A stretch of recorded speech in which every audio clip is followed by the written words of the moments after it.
दोस्तों, हम अपने जीवन में हमेशा अपने मन को लेकर परेशान रहते हैं। हम ये सोचते हैं कि हमारा मन भला शांत कैसे होगा। हमारे मन में तो तरह तरह के विचार चल रहे हैं। हम काम कुछ और करना चाहते हैं, लेकिन हमारा मन हमसे कुछ और ही काम करवा लेता है। तो इससे पहले कि आप अपने मन को शांत करने का प्रयास करें, उससे पहले ये जानना जरूरी है कि मन का व्यवहार शांत होने वाला है ही नहीं। अगर मन शांत होने वाला हो सकता तो इस दुनिया में सभी के मन शांत हो गए होते और हर कोई अपना जीवन सुखी सुखी बिता रहा होता। फिर ना तो कोई हंगामा होता और ना ही किसी तरह की कोई तकलीफ। सभी का जीवन खुशी खुशी बीत रहा होता। फिर ना तो आप और ना ही मैं पैसे कमाने के पीछे भाग रहे होते। समस्या तो यह है कि हम ज्यादा से ज्यादा चीजें इकट्ठा करना चाहते हैं, क्योंकि हमें लगता है कि हमारे पास जितनी ज्यादा चीजें होंगी हम उतना ही सुखी रहेंगे।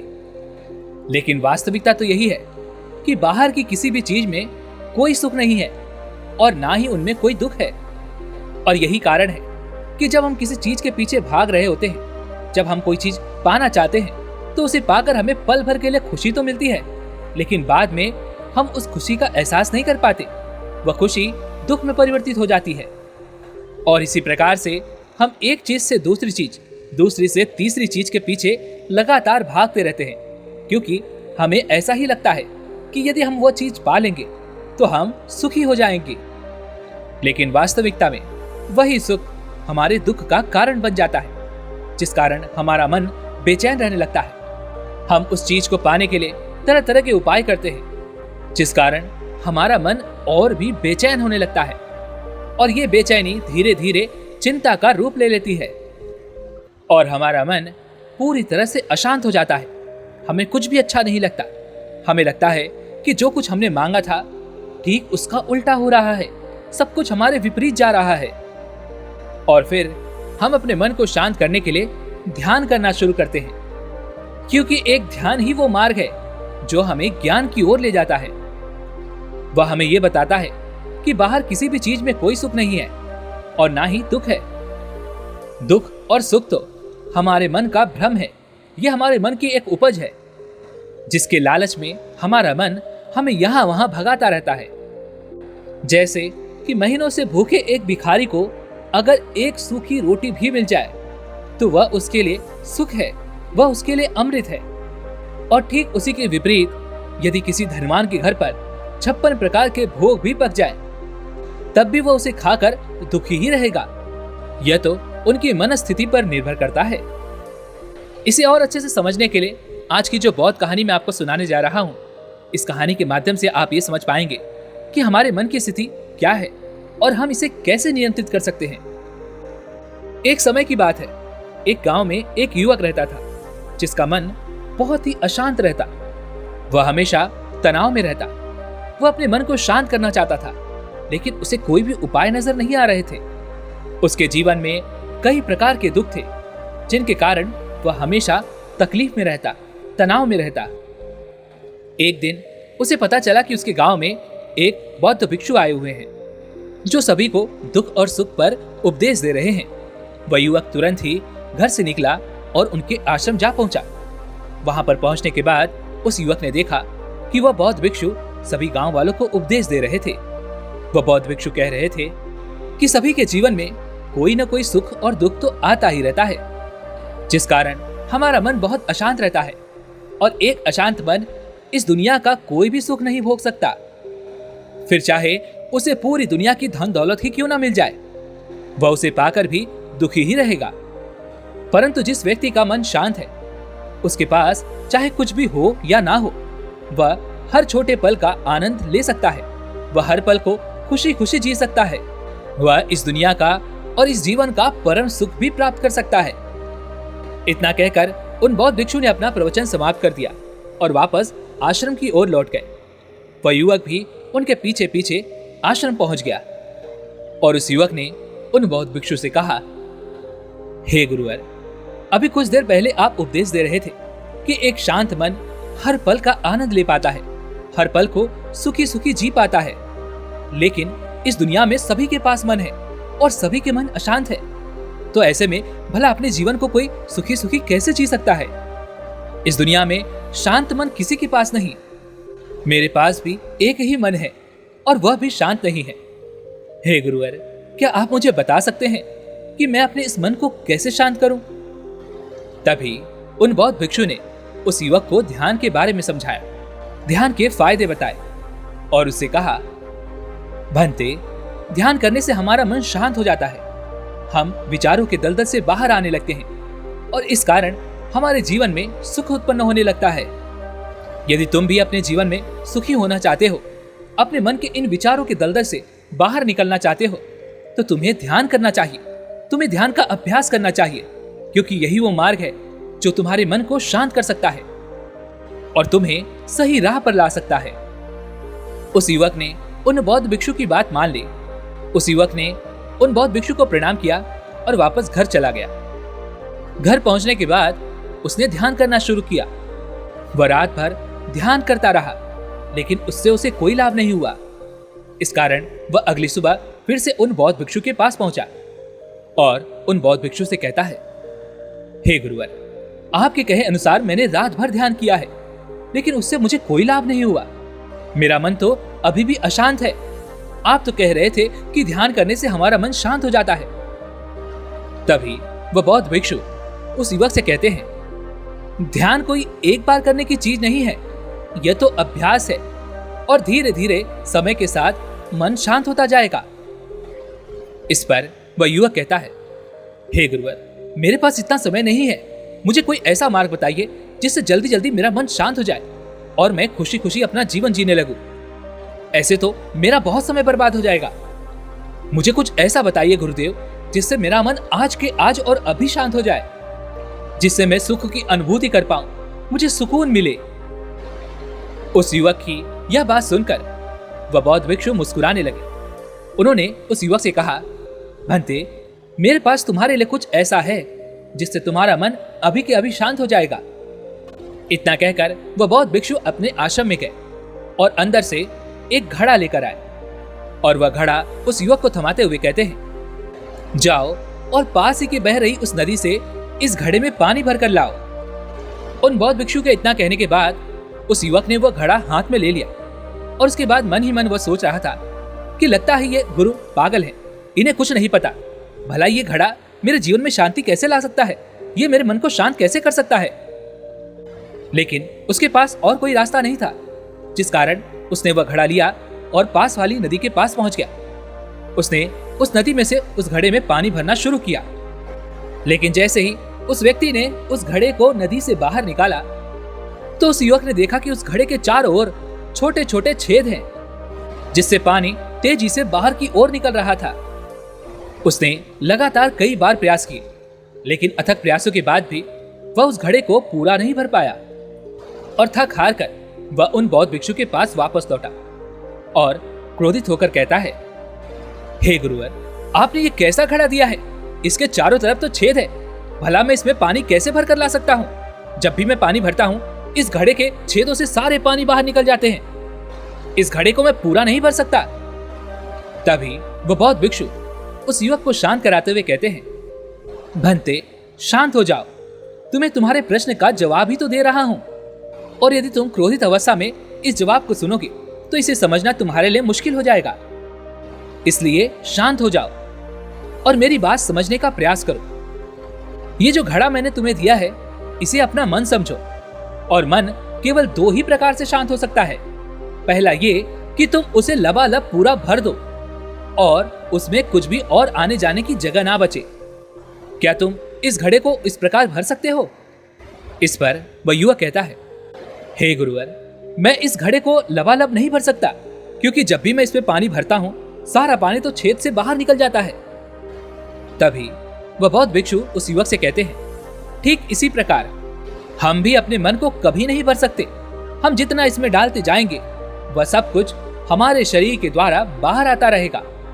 फिर चाहे वो क्रोध हो, प्रेम हो, दया हो या फिर करुणा, ये सब कुछ हमारे शरीर के माध्यम से बाहर आता ही रहेगा। तभी वह युवक कहता है, हे गुरुवर, तो वो दूसरा मार्ग कौन सा है जिससे हम अपने मन को शांत कर सकते हैं? इस पर वह बौद्ध भिक्षु उस युवक से कहते हैं, दूसरा मार्ग यही है कि तुम अपने मन को पूरी तरह से खाली कर दो और उसमें कुछ भी ना रह जाए। तभी आगे वो बौद्ध भिक्षु उस युवक से प्रश्न करते हुए कहते हैं, क्या तुम इस घड़े को खाली कर सकते हो? इस पर वह युवक कहता है, हे गुरुवर, यह घड़ा तो अपने आप ही खाली हो जाएगा, मुझे इसे खाली करने की क्या जरूरत है? तभी वो बौद्ध भिक्षु उस युवक से कहते हैं, ऐसे नहीं, इसमें तुम पानी डालते रहो और इसे खाली करके दिखाओ। तभी वो युवक कहता है, हे गुरुवर, यह कैसी बात हुई? अगर मैं इसमें पानी डालता रहूंगा तो यह खाली कैसे होगा? ना तो यह खाली होगा और ना ही भरेगा। इस तरह से तो मेरा पूरा जीवन लग जाएगा, लेकिन ना मैं इसे खाली कर पाऊंगा और ना ही यह भरेगा। इस पर वो बौद्ध भिक्षु कहते हैं, तुमने तो राज की बात खुद ही बता दी। युवक बड़े अचरजता से कहता है, कौन सी राज की बात?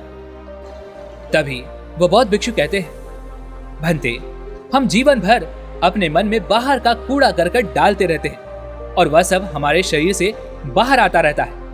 ना तो हमारा मन कभी भर पाता है और ना ही कभी खाली हो पाता है, और हम जीवन भर इसी प्रक्रिया को दोहराते रहते हैं, जिस कारण हमारा पूरा जीवन निकल जाता है। ना तो हम अपने मन को कभी भर पाते हैं और ना ही हम इसे कभी खाली कर पाते हैं। तुम इस घड़े को पानी से भरने में अपना समय व्यर्थ समझ रहे थे। तुम्हें ऐसा लग रहा था कि इस प्रकार तो तुम्हारा जीवन पूरी तरह से बर्बाद हो जाएगा, तुम अपना समय बेकार कर रहे हो। लेकिन क्या तुमने एक पल के लिए ये नहीं सोचा कि इसी प्रकार तो तुम अपने मन को भरने में भी लगे हुए हो? क्या इससे तुम्हारा समय बर्बाद नहीं हो रहा? क्या इससे तुम्हारा जीवन बर्बाद नहीं हो रहा? उस युवक को अपनी गलती का एहसास हुआ। वह तुरंत ही उन बौद्ध भिक्षु के चरणों में गिर गया और उन बौद्ध भिक्षु से कहता है, हे गुरुवर, आपने सच कहा। मैंने कभी भी इसके बारे में नहीं सोचा कि मैं अपना जीवन अपने आप ही बर्बाद कर रहा था। हे गुरुवर, मैं तो इस बात से अनजान था, लेकिन आज आपने मेरी आंखें खोल दी। आप ही मुझे बताइए कि मैं अपने मन को खाली कैसे कर सकता हूं? तभी वो बौद्ध भिक्षु कहते हैं, भंते, ये तो बहुत ही सरल है। बाहर का कूड़ा करकट अपने भीतर मत जाने दो। इस प्रकार तुम्हारा मन अपने आप ही खाली हो जाएगा। युवक कुछ देर सोच विचार करने के बाद उन बौद्ध भिक्षु से कहता है, हे गुरुदेव, ये कैसे संभव है? जो भी हम देखते हैं, सुनते हैं, वो हमारे मन में ही तो जाता है, वो हमारे भीतर की ओर ही तो जाता है। फिर मैं उसे कैसे रोक सकता हूं? इस पर वो बौद्ध भिक्षु मुस्कुराने लगे और उस युवक से कहते हैं, भंते, मैं तुम्हें यही तो समझाने का प्रयास कर रहा हूं कि मन को केवल ध्यान से ही जीता जा सकता है, और एक दिन ध्यान करने से कुछ नहीं होने वाला। हमें इसके लिए समय देना होगा, हमें इसके लिए धैर्य रखना होगा, इसका निरंतर अभ्यास करना होगा। आगे वह बौद्ध भिक्षु उस युवक से कहते हैं, भंते, क्या तुम्हें प्यास लगी है? युवक कहता है, हाँ गुरुदेव, मुझे बहुत जोरों की प्यास लगी है। इस पर उन बौद्ध भिक्षु ने उस युवक को पानी पिलाया और कहा, ये लो, ये पानी पी लो, इससे तुम्हारी प्यास बुझ जाएगी। लेकिन मुझे एक बात बताओ, क्या आज पानी पी लेने से फिर तुम्हें कभी प्यास नहीं लगेगी? तुम कभी फिर मुझसे पानी तो नहीं मांगोगे? इस पर वह युवक कहता है, हे गुरुवर, आप ये कैसी बातें कर रहे हैं? पानी तो हमारे जीवन का एक हिस्सा है, इसके बिना तो हम मर जाएंगे। और आप कह रहे हैं कि मैं आज पानी पी लूं और उसके बाद मैं कभी पानी ना पीऊं, ये भला कैसे संभव है? प्यास तो हमें रोज लगती है और हम रोज पानी पीते हैं, इसके बिना तो हम मर जाएंगे। तभी वह बौद्ध भिक्षु मुस्कुराते हुए उस युवक से कहते हैं, ठीक इसी प्रकार एक दिन के ध्यान से हमारा मन तृप्त नहीं हो सकता। उसे भी रोज भूख लगती है और उसे रोज का रोज हमें आहार भी देना पड़ता है। और हमारा मन विचार खाता है, उसे भी रोज पानी पीने की जरूरत पड़ती है। और ठीक उसी प्रकार हमें नित्य दिन ध्यान करने की भी जरूरत पड़ती है। और जब हम निरंतर ध्यान करते हैं, इसका अभ्यास करते हैं, तो देखते ही देखते हमारे मन की भूख शांत होने लगती है और एक समय पर वह सारे विचार उत्पन्न करना बंद कर देता है। तब वह बाहर से कुछ भी ग्रहण नहीं कर पाता और जो कोई भी विचार हमारे भीतर हैं, वो सारे विचार देखते ही देखते समाप्त हो जाते हैं। और इसी प्रकार धीरे ही धीरे हमारा मन शांत होने लगता है। आगे वो बौद्ध भिक्षु उस युवक से कहते हैं, भंते, तुम ही तो कह रहे थे कि तुमने रात भर ध्यान किया है, लेकिन उसके बाद भी तुम्हारा मन शांत नहीं हो रहा। भंते, तुम चाहो तो एक दिन के लिए ध्यान कर सकते हो, चाहो तो पूरा दिन भर तुम ध्यान करो, लेकिन इसका लाभ भी तुम्हें उतना ही मिलेगा। अर्थात कि मान लो तुम एक दिन के लिए ध्यान करते हो, तो इससे तुम्हारे मन को भी शांति केवल कुछ समय के लिए ही मिलेगी। यह हो सकता है कि वह 1 घंटे के लिए शांत रहे या फिर केवल कुछ क्षणों के लिए, लेकिन वह शांत अवश्य होगा। लेकिन जैसे ही उसे फिर से भूख लगेगी, वह फिर से अशांत हो जाएगा, वह फिर से यहाँ वहां भागने लगेगा और वह अपने विचारों की तलाश में आगे बढ़ेगा, क्योंकि उसे भी तो भूख लगी है, उसे भी तो खाना चाहिए, उसे भी तो पानी चाहिए। जैसे कि जब तुम्हें भूख लगती है, तुम अशांत हो जाते हो, क्योंकि तुम्हें भोजन चाहिए, पानी चाहिए, ताकि तुम अपने पेट की इस भूख को मिटा सको और तुम्हें शांति मिले। इस पर वह युवक कहता है, हे गुरुवर, आप सत्य कहते हैं, मैं ही गलत था, मेरी ही गलती है। हे गुरुवर, मैं अपने मन को अवश्य शांत करके रहूंगा, फिर चाहे इसके लिए मुझे कितना भी समय क्यों न लग जाए, मैं भी उस सुख को प्राप्त करके ही रहूंगा। अब से मैं अपना समय यूं ही व्यर्थ नहीं गंवाऊंगा। मैं इस खाली घड़े में पानी भर के अपने जीवन को बर्बाद नहीं करना चाहता। मैं अपने मन को शांत करके ही रहूंगा। मैं अपने मन को पूरी तरह से खाली कर दूंगा। इतना कहकर उस युवक ने उन बौद्ध भिक्षु को प्रणाम किया और वापस अपने घर की ओर लौट गया। दोस्तों, हम लोगों के जीवन में भी कई प्रकार की समस्याएं हैं और हम उन समस्याओं का समाधान करना चाहते हैं, और अंत में हमें जो मार्ग मिलता है वह है ध्यान। हम ध्यान तो करना चाहते हैं, लेकिन हम उसके परिणाम को तुरंत पाना चाहते हैं। जब हम शुरू में ध्यान करते हैं तो हमें उसका कुछ भी लाभ नहीं मिलता और हमें लगता है कि यह व्यर्थ है, इससे हमें कोई भी फायदा नहीं होने वाला, क्योंकि हमें तो सब कुछ जल्दी जल्दी चाहिए। लेकिन वास्तविकता तो यही है कि ध्यान सब्र और समय मांगता है, और साथ ही उसे शांति भी चाहिए। परंतु हम तो इतने अशांत हैं कि हमारे भीतर ये तीनों चीजें नहीं हैं। इसलिए अपने भीतर धैर्य पैदा करें। जब आपके भीतर धैर्य पैदा होगा, तभी आप सब्र, समय और शांति के महत्व को समझ पाएंगे, और फिर आपका समय चाहे कैसा भी क्यों न चल रहा हो, आप हर समय खुश रहना सीख जाएंगे। अगर आपका मन अशांत है, तो यह किसी और के हाथों में नहीं है कि वह आपके मन को शांत कर सके।